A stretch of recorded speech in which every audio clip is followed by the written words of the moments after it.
안녕하세요. 17년째 랩터스 팬 외길 인생의 로이스타입니다. 이번 시간에는 미러키 벅스의 우승이 최근에 있었죠. 이에 따라서 2019년 토론토 랩터스의 우승 멤버들, 지금은 어디서 무엇을 하고 있는지에 대해서 조사를 해보았습니다.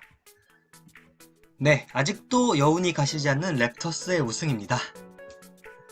당시 랩터스의 팀 로스터와 코치진 명단인데요. 이 중 얼마나 많은 선수가 랩터스에 남아있고 얼마나 많은 선수들이 랩터스를 떠났는지 한번 알아보도록 하겠습니다. 현재 랩터스에 남은 선수는 단 5명밖에 없습니다. 카일 라우리, 프레드 밴블릿, 오지 아누노비, 파스칼 시아캄, 크리스 부셰이고요. 시즌이 시작했을 때에는 노먼 파웰과 패트릭 메카오도 랩터스에 있었습니다. 이 멤버들 중에서 파이널 경험자는 카일 라우리, 프레드 밴블릿, 파스칼 시아캄 단 3명뿐입니다. 대부분의 NBA 팀들이 그러하듯이 로스터 끝자락에 위치한 선수들은 매 시즌이 바뀔 때마다 방출이 되곤 하는데요.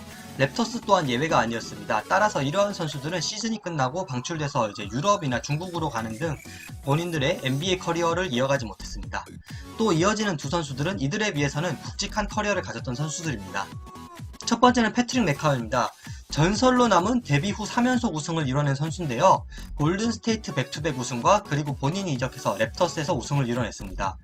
본인의 활약이었다기보다는 어떻게 보면 팀빨이 좀 따랐던 그런 케이스인데요. 랩터스가 우승하고 나서 이제 패트릭 메카오는 무릎 수술에 들어갔고 그 다음 시즌에 37경기밖에 출전하지 못합니다. 이번 시즌 정말 오랜만에 코트로 컴백을 했으나 5경기밖에 뛰지 못하고 방출됐습니다. 한 가지 재밌는 사실은 이 5경기 동안 2번의 필드골을 차서 무려 100%의 성공률을 거뒀습니다. 패트릭 메카오는 앞으로 유럽 리그나 중국 리그로 갈 것으로 보이는데 올 시즌 중국 리그에서 용병 없이 진행을 한다는 이야기가 있어서 어쩌면 이대로 그냥 농구를 은퇴할지도 모르겠습니다. 그리고 이어지는 선수는 정말 유명한 선수죠. 제레미 린입니다. 바이아웃 시장에서 랩터스에 합류하고 이제 플레이오프를 치렀는데요. 랩터스 합류하고 나서 부진한 모습밖에 보여주지 못했기 때문에 시즌이 끝나고 방출되었습니다. 그 후 NBA가 아닌 CBA, 베이징 덕스로 이적을 해서 활약을 보였는데요. 이 중국 리그에서 좋은 활약을 바탕으로 다시 G리그 산타크루스 워리어스와 계약하면서 NBA 재도전을 하게 됩니다. 하지만 결국 NBA에 입성을 다시 하지는 못하고 다시 한번 베이징 덕스로 돌아가게 됩니다. 예, 국경오리 맛있죠? 이제 남은 멤버들은 이제 굵직한 멤버들이 되겠는데요. 카와이 레너드, 데니 그린, 서지 이바카, 마크 가솔, 노먼 파웰이 되겠네요. 먼저 노먼 파웰은 이번 시즌 뛰어난 활약으로 본인의 몸값을 엄청나게 올릴 수 있는 기회를 거머쥐게 되었습니다. 하지만 애석하게도 본인의 활약이 뛰어났기 때문에 이 높은 몸값을 랩터스로서는 감당하기 어렵다고 생각을 했고 그랬기 때문에 이번 트레이드를 통해서 포틀랜드로 이적을 하게 되었습니다. 노먼 파웰은 랩터스에서 드래프트되고 성장했던 선수였기 때문에 본인도 그리고 다른 선수단도 팬들도 이 트레이드에 대해 정말 아쉽게 생각했습니다. 노먼 파웰은 이번 시즌이 끝나고 플레이어 옵션을 발동해서 FA가 되었는데요. 4년 80밀리언 이상의 계약이 예상된다고 합니다. 한편 현재 노먼 파웰의 소속팀인 포틀랜드 트레일 블레이저스는 이제 릴라드가 전력 강화 요청을 했기 때문에 우승을 위해 엄청난 전력 보강에 나설 것으로 보이는데요. 이게 과연 노먼 파웰의 잔류와 이어질지는 미지수입니다. 두 번째 언급할 선수는 데니 그린입니다. 데니 그린은 랩터스에서 우승을 하고 나서 LA 레이커스로 이적을 했는데요. 레이커스에서 본인은 조금은 노쇠한 모습을 보였지만 팀이 우승을 하는 데는 어쨌거나 도움을 보탰습니다. 이를 통해서 데니 그린은 샌안토니오 스퍼스, 토론토 랩터스, LA 레이커스 3개의 팀에서 3번의 우승을 한 진귀한 기록을 가진 선수가 되었습니다. 1920 시즌이 끝나고 나서는 삼각 트레이드를 통해서 필라델피아 세븐티식서스에 합류를 했는데요.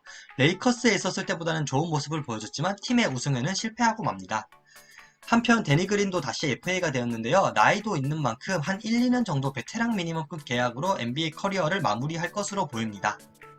마크 가솔 같은 경우는 데니 그린이 랩터스가 우승을 하고 바로 팀을 떠났던 거와 대비되게 1920 시즌에도 랩터스에 있었습니다. 하지만 노세아가 도드라지면서 많이 부진한 모습을 보였고 시즌 종료 후에는 랩터스와의 재계약도 불투명해졌고 고국인 스페인에 돌아간다는 루머까지 떠돌 정도였습니다. 하지만 다소 의외로 LA 레이커스와 2년 베테랑 미니멈 계약을 하면서 NBA에 남게 되는데요. LA 레이커스에서는 커리어 로우급 스탯을 보여줬습니다. 좀 마크 가솔 팬으로서는 아쉽지만 어차피 LA 레이커스에서 마크 가솔에게 요구한 모습은 이제 커리어 스탯적인 모습보다는 수비적으로 팀에 도움을 주는 모습이었기 때문에 나름 쏠쏠한 활약을 펼쳤다고 생각됩니다. 서지 이바카 역시 마크 가솔과 마찬가지로 1920 시즌도 랩터스 소속으로 뛰었는데요. 가솔과는 달리 아주 좋은 모습을 보여줬습니다. 하지만 그 후 절친인 케빈 듀란트가 있는 브루클린 네츠로 이적한다는 소문이 돌았지만 의외로 LA 클리퍼스로 이적을 하게 되었는데요. 서지 이바카가 랩터스를 떠나게 됨으로써 랩터스는 센터 부족으로 아주 허덕이는 시즌을 보냈습니다. 하지만 서지 이바카도 LA 클리퍼스에서 그렇게 행복하진 못했는데요. 부상으로 41경기 출장에 그치는 등 커리어 로우급 부진에 빠졌습니다. 또 부상으로 인해서 플레이오프 출장도 못하게 되면서 당시에는 해자 계약이라고 생각했는데 정말 이바카가 아무것도 못해주면서 돈 아까운 계약이 되어버렸죠. 마지막으로 카와이 레너드입니다. 랩터스의 우승 직후 원소속팀인 토론토 랩터스와 카와이 레너드의 고향인 LA 팀들 간에 치밀했던 3파전이 있었는데요. 결국 카와이 레너드는 LA 클리퍼스를 택했습니다. 맥시멈 계약인 건 당연했지만 본인이 맥시멈 연봉 외에 이런저런 요구를 했다는 그런 소문들이 있지만 어쨌거나 이를 통해서 본인의 주가를 끝까지 아주 올렸던 레너드입니다. 한편 클리퍼스는 카와이 레너드를 영입함과 동시에 폴 조지도 영입을 하면서 단숨에 팀이 정말 약한 프랜차이즈 만년 하위 팀이었던 이미지에서 LA 레이커스와 라이벌리를 형성하는 단계까지 올라오게 되었습니다. 하지만 카와이 레너드와 폴 조지를 영입했음에도 불구하고 아직까지 클리퍼스는 만족할 만한 성과를 내진 못하고 있는데요. 19-20 시즌에서는 한 수 아래로 평가받던 루카 돈치치의 달라스 매버릭스를 고전 끝에 이겼지만 비호감 팀으로 낙인이 찍히고 말았습니다. 그 후 2라운드에서는 덴버 너게츠를 3대1로 잘 이끌고 가다가 리드를 날려버리면서 탈락을 했죠.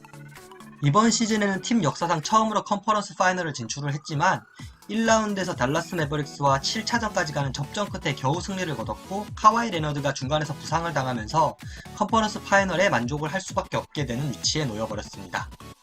레너드 본인은 정말 좋은 활약을 펼쳤지만 어쨌거나 팀이 우승을 못했기 때문에 목적은 달성하지 못했다고 생각합니다. 카와이 레너드는 이번 시즌이 끝나고 다시 한번 프리 에이전트가 되었습니다. LA 출신이고 팀이 자기를 위해 잘 꾸려져 있는 클리퍼스를 떠날 가능성은 객관적으로 굉장히 낮지만 다른 팀들도 적극적으로 구애를 할 것으로 보입니다. 하지만 제가 염려하는 것은 이 계약이 리스크가 굉장히 큰 계약이라는 것입니다. 카와이 레너드의 실력에 대해서는 의심의 여지가 없습니다. 하지만 저는 카와이의 몸 상태에 대해서는 극도로 꺼려하는 시선인데요. 이게 카와이 레너드의 고질적인 부상은 쉰다고 나을 수 있는 종류의 것이 아니기 때문에 플레이오프 언제 부상으로 낙마할지 모른다는 것이 저의 생각입니다. 어쨌거나 이번 FA 계약이 카와이와 앞으로 새로 재계약을 할 혹은 새로운 계약을 할 팀에 어떤 결과를 낳을지는 시간을 두고 봐야 될 것으로 보입니다. 제가 이번 시간 준비한 자료는 여기까지입니다. 좋아요와 구독, 댓글 모두 감사드리고요. 다음 시간에는 좀 더 재미난 자료로 여러분들을 찾아뵐 수 있도록 하겠습니다. 감사합니다.